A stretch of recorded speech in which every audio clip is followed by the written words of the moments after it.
Hey everyone!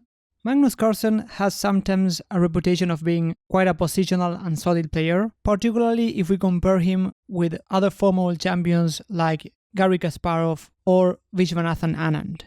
But when Magnus was younger, he used to play one of the most aggressive openings as black, which is the Sicilian Dragon. So we get this position after e4, c5, knight to f3, d6, d4, pawn takes and knight takes, knight to f6, knight to c3, and then black playing the move g6. We get this very sharp opening, and in this video we're going to see how Magnus plays it as black in the sharpest line that we can get in Dragon, and we're going to learn some ideas from him. So here the move bishop to e3, and then after bishop to g7, f3, knight to c6, queen to d2, followed by bishop to c4 and white castling long, which is known as the Yugoslav attack, is the sharpest variation because we get opposite side castling. So here after black castles, bishop to c4, black's moves are very direct, bishop to d7 and then rook to c8. So here white castles long, rook to c8, there's an x-ray attack on the bishop on c4, that's why the move bishop to b3 is played here. And after knight to e5,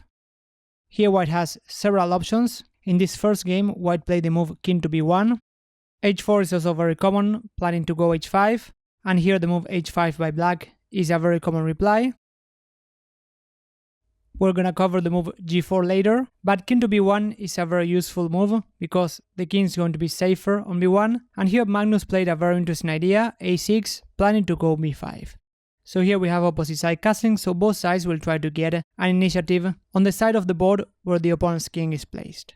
So here the move h4 is very common, but white tried a different idea. He went rook h to e1, centralizing the rooks. f4 might sometimes be an idea to play on the center. And after b5, bishop to h6 is a very common idea by white, trying to trade this very strong dragon bishop, which might be eyeing white's king. And here Magnus played a very instructive exchange sacrifice, which is very typical in the dragon. It is also played in other Sicilian variations like the Najdorf. After taking on h6 and queen takes, Magnus took on c3, giving an exchange, but after b takes c3, now white's pawn structure is quite weak, and in these positions a very common idea is to play queen to c7 or queen to a5, putting pressure on the pawn on c3, but Magnus played another very interesting idea. Since he pushed the pawns on the queen side, now he went a5, planning to attack the bishop on b3. So the position is balanced and pretty crazy, but I would say that probably white has to be a bit careful because here black is threatening to capture the bishop. For example, after a move like h4, black goes a4, and after bishop to d5, e6, this bishop is going to get trapped after bishop to b7 and queen to b6. But here white found the right moves to keep the balance. After f4, Magnus went knight e to g4, attacking the queen, and after queen to h4 and a4, white's idea is to keep the bishop by taking on f7, and after rook takes, follow up with the move e5. So white is temporarily sacrificing material, but the move e6 will come and it will fork the rook and the bishop. So the position is pretty crazy and balanced. So let's cover the rest of the game. The move e5 also allows knight to d5, attacking the pawn on c3, but white still play the move e6, and after knight takes, black gives a check. If the king goes to b2, then knight takes e1, will capture the rook with a check, so white played the move king to c1, and here Magnus found a very forcing way to draw the game. Here he took on e6, knight to f6 was also a very interesting alternative, even though here white is getting the material back after king takes. Here black is 2 exchanges down, but white's king can fall under attack, and this knight is also attacking the rook and the pawn a2. But instead Magnus found a very forcing way. He took on e6, and after knight takes, attacking the queen, queen to a5 is a very important move. Even though white can take the knight on g4, black is going to force a perpetual after knight takes. Now the king cannot escape. So after king to b2, queen to c3, Magnus is sacrificing the knight, but after king takes and queen takes, we're gonna get a perpetual. Actually, white has to be a bit careful because after king to a3 and queen to b3, we get a checkmate. But after king to a1, queen to c3, king to b1, queen to b3, king to a1, and queen to c3, we got a draw. So let's move on to another very exciting position in the dragon. Here Magnus is playing as black as well, and white has sacrificed an exchange and a pawn, but there's a very concrete idea of taking the knight on g6 because the pawn f7 is pinned. So in these positions, given the material back is a very common defensive resource, and here taking on g5 was an interesting alternative, and after queen takes, go e6, now queen takes is not possible anymore. Although here white can take the pawn back on g4, this was a very forcing way, but here white's moves are pretty easy to find, and the position is fairly balanced. So instead Magnus decided to keep the tension a bit more and even invite white to go wrong. This is something which is very common in strong players, going for positions where natural moves can be very bad. So here after the move queen to a5, Magnus is allowing the move queen takes g6, but there's also more pressure against the bishop on g5. So here white went f4, and the point is that after queen takes, here black has the very strong move e6, now with a double threat of taking the queen and the bishop, so black is doing great here. So instead, white went f4, now f5 might be quite annoying. For example, if black goes e6, f5 might be very strong. So Magnus decided to keep material back, the bishop on g5 was very strong, and here black doesn't want to take with the queen, and then after the trades, this pawn is going to be a very strong pass pawn. So white took with the pawn, and now Magnus went e6, preventing queen takes g6, and black is even a pawn up, but more importantly, this bishop now cannot be challenged. So black even has better pieces. That's why white decided to complicate the position with the move knight to f5.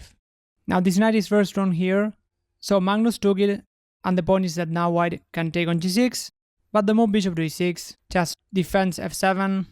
White wants to keep the tension, so he went queen to h5, but now Magnus got this very important pawn on e4. White cannot take on e4 because after bishop takes, black is going to collect the knight on e4. White still tried a very interesting attacking idea, and after queen to e5, white took on f7, and here Magnus took on b3, happily trading this very strong bishop on b3, and after a takes b3, now Magnus went g3. White doesn't have enough pieces to attack the king, so now Magnus is pushing his passed pawns, and he won after a few moves. Now in the next position here, we had this position when we analyzed the first game, where white went king to b1. h4 is an alternative as we discussed, but the move g4 has also been played here, so now white wants to go h4 without allowing to play the move h5 easily, because now white can take on h5 with the g-pawn. But in this position here, there's an important idea that you should know. Here black has the very strong move b5. So the drawback of the move g4 is that now the pawn on f3 is not defended by another pawn. And here white went g5, but let's see the main point of taking the pawn on b5 is that now white can take on f3. Taking on b5 and then taking on f3 is also an alternative, but the move knight takes f3 and then taking on b5 is actually quite strong because now white's pawns are very weak. So black is already even having a better position. For example, after the move e5, black can simply take on g4, planning to take this very strong bishop on e3. So here white tried g5, and here Magnus went b4 before moving the knight on f6. Now there's an idea to take on c3 and also attacking the queen. This will also ruin white's pawns. That's why white decided to move the knight. And after knight to h5, this knight is actually not that badly placed here because even though it is on the edge of the board, it is stopping some h5 ideas by white. So here white tried f4, and after knight to c4, bishop takes and rook takes, b3 and rook to c7. In these positions, what really matters is initiative. Magnus is not scared of giving this pawn on b4. White went knight to g3, but taking the pawn on b4 is actually quite bad. Here black has a very instructive idea, which is the move queen to a8. This move has a lot of ideas. a5 is one of them. Rook f to c8 is another idea, putting pressure on c2. And last but not least, the queen on a8 is attacking the pawn on e4. So in the game, white tried knight to g3, and here the move queen to a8 was still very strong. Magnus tried rook to c3. Just want to mention that taking on g3 in this particular position might be possible, but it feels a bit risky because after white takes with the h-pawn, queen to h2 will put pressure on h7. So Magnus went rook to c3, and after knight takes and pawn takes, even though black gets double pawns, white is not managing to open the h-file in this case. And in the game after king to b1, Magnus went queen to a5, planning to double rooks, f5, rook f to c8. Now taking on d4 is an idea in this position because even though black is given this very strong dragon bishop, black also has pressure on c2. That's why white went f6, and Magnus insisted with this idea of attacking the knight on d4. He went e5, and here white had to take On g7, instead he went knight to f5, but after bishop takes, e takes and rook takes, white gave the queen for the two rooks and a pawn, but after queen takes, black gives a check and is going to collect more material, so Magnus got the advantage and won the game. And before I move on to the last position, if you want to seriously get better at chess, besides studying opening ideas, I have a free course that will help you with that, so feel free to check the link in the description. So let's move on to the last position, where we have a fairly typical dragon position. Here white has a queen on h6, now h4 and h5, planning to open the h-file is coming, so black has to be a bit careful. So for example, after a5, which normally makes sense to look for counterplay on the queen side, white is going to be faster because after h4 and a4, besides moving the knight to d4, white has the very strong move h5, even sacrificing the knight because after taking on g6, the queen is ready to give a checkmate. So here Magnus played a very nice idea, very deep move, rook to b6, with the main idea of going e5, as we'll see. So here white went rook h to e1. It makes sense in this pawn structure, since the pawn on d5 is restricting the pawn on e7, trying to put pressure on this pawn, it makes sense. But the main question would be what would happen after the move h4. Now here we see Magnus' idea, which is to go e5. So the pawn on e5 is controlling the very important d4 square, and let's evaluate some alternatives. If white wants to go for the quick h5, planning to take and get a quick checkmate, now here black has a very strong move g5, and then follow up with the move f6, and this queen is actually quite misplaced there. It cannot attack on its own.